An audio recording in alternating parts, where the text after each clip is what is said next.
And I know a lot of people in this room have already been, and I'm going to ask a couple of them to stand up and talk about what they've already been doing, because there's so much really that's going well. The Women's Alzheimer's Challenge, which this is an initiative of, is really trying to highlight women all over the world who are doing great stuff, because it will take all of us all over the world, because this is a global epidemic.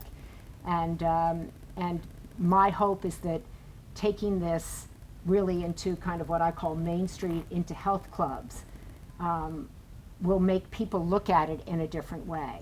Will bring people to the table that haven't been involved in this fight. Will make them think, wow, this is a fun thing and I can make a difference.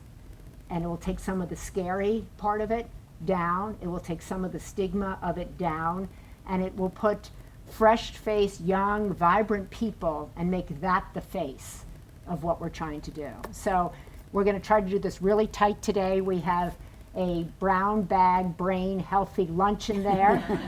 We're going to get you all on the road before there's traffic and before you have to do anything else. So if it's fast, that's the intent, and that's good for our minds.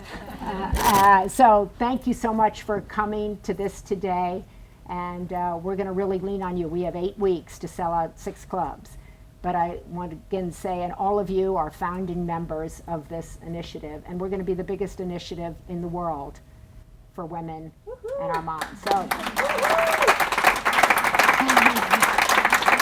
And that's what we're doing today.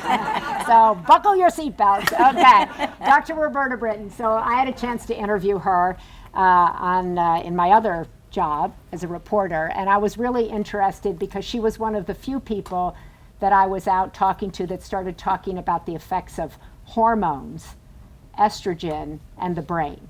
And that seemed really obvious to me, and yet no one else was talking about it. So, Roberta, why is it important that we study women's brains? What do you think we will find out if we focus our research in that space? One of the reasons it's important, right, is, as you mentioned, out of the 5 million people who have Alzheimer's disease, 3.4 million of them are women, as you mentioned. In this country. Yeah.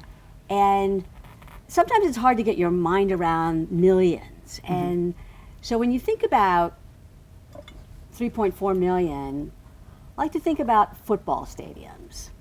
You've undoubtedly been to the UCLA Rose Bowl, mm-hmm. and to the USC Coliseum. Yeah. And so if you took those stadiums and you filled one, they hold about 75,000. Now multiply that by 43. That's the number of stadiums it would take to hold all the women who have Alzheimer's disease. And that's not even mentioning all the women who are caring for people with Alzheimer's disease. So take another 43, 1 per, although there's often more. So that kind of gives, I think, a perspective on the magnitude of this problem.